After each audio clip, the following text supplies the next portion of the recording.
The Arctic's growing importance is rooted in a mix of environmental, economic, and geopolitical transformations that have made it one of the most critical regions in the 21st century.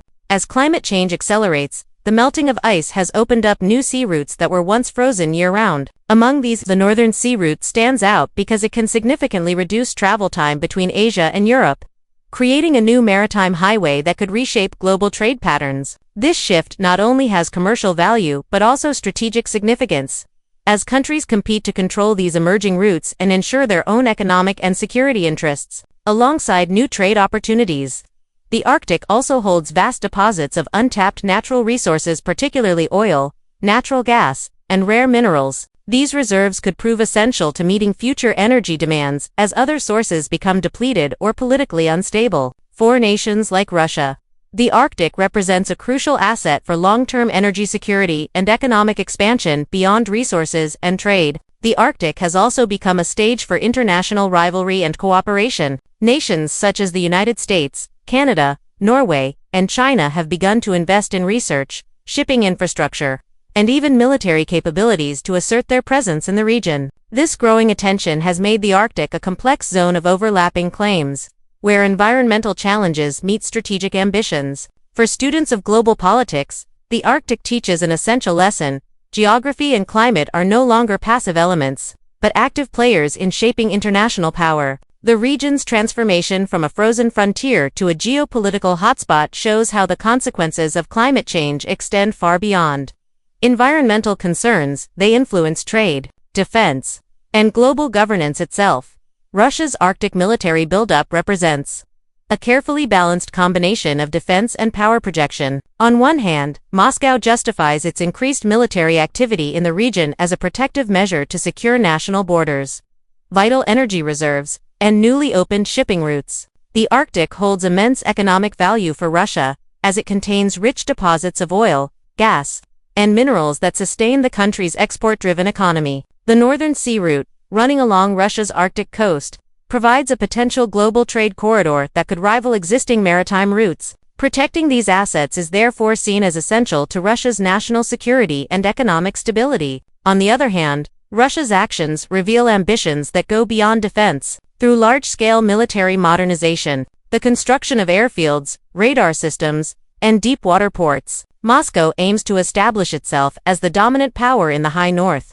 The revitalization of Soviet-era bases and the creation of new ones give Russia the ability to deploy aircraft, submarines, and missile systems quickly across the Arctic and even into the North Atlantic. The Northern Fleet, headquartered on the Kola Peninsula, remains central to this strategy. Equipped with advanced nuclear submarines and long-range bombers, it provides both a defensive shield and a global deterrent force. This dual-purpose structure allows Russia to maintain security at home, while simultaneously expanding its influence abroad. From an educational standpoint, Russia's Arctic strategy illustrates how modern military policies often serve overlapping objectives. Nations no longer separate defense from power projection. Instead, they combine both to secure strategic advantage. In Russia's case, the Arctic functions as both a fortress, protecting economic lifelines, and a launching platform for asserting geopolitical power. This duality defines the modern nature of military expansion in a resource-driven world. Warfare in the Arctic demands specialized strategies and technologies. Due to its extreme and unpredictable environment, temperatures can drop below -40 degrees Celsius, and storms often reduce visibility to almost zero, making normal operations impossible. Under such harsh conditions, even the most advanced weapons and vehicles face technical challenges. Fuel thickens, batteries lose power quickly, and metal components can become brittle. Communication systems also struggle because ice crystals distort radar and signal transmission. To overcome these obstacles, Russia has heavily invested in Arctic-ready military equipment. Specialized vehicles with heated interiors, reinforced armor, and wide tracks are designed to move across snow and ice. Air defense systems like the S-400 and Pantsir I have been modified to function reliably in freezing temperatures. Additionally, Russia has developed cold-resistant drones capable of long-range surveillance, where human patrols are limited.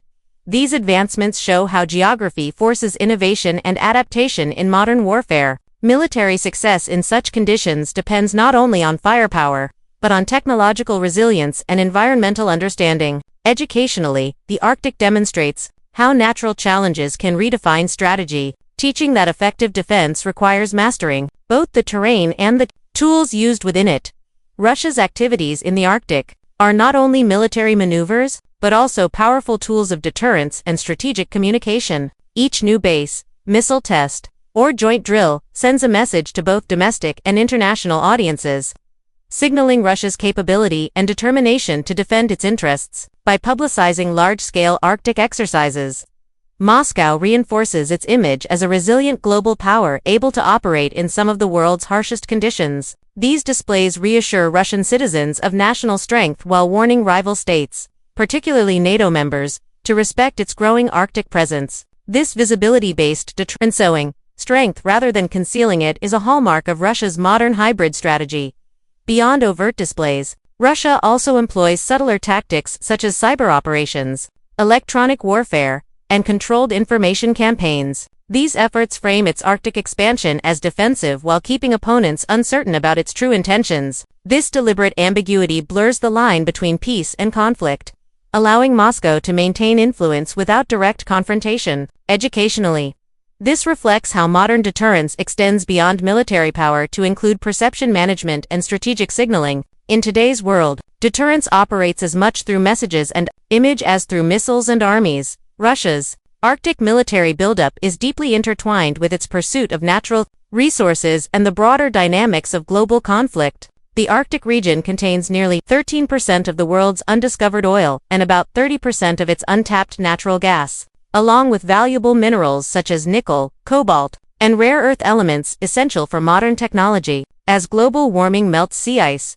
these resources are becoming increasingly accessible, transforming the once isolated Arctic into a key zone of economic opportunity and geopolitical tension. For Russia, whose economy relies heavily on energy exports, control over these Arctic resources is not merely an economic goal, it is a matter of national survival and strategic independence. Western sanctions imposed after the Ukraine conflict have severely restricted Russia's access to global markets and technology, pushing Moscow to look northward for economic recovery and energy dominance. The development of Arctic energy projects, like the Yamal LNG terminal and the Northern Sea Route, allows Russia to strengthen self-reliance while opening new corridors for trade between Europe and Asia under its supervision. However, these same infrastructure projects often serve dual purposes, functioning as both commercial hubs and military assets. Airfields, deep-water ports, and icebreaker fleets can quickly transition from supporting trade to defending territory or projecting power. This blending of economic and military objectives is a defining feature of Russia's hybrid approach. Other countries, including the United States, Canada, Norway, and even China, are responding with their own Arctic initiatives, intensifying competition for influence and access. From an educational standpoint, this scenario reveals how economic ambitions, environmental changes, and security policies intersect in modern geopolitics. The Arctic teaches that resource competition is no longer just about wealth, it is about power, influence, and survival in an increasingly interconnected and climate-driven world.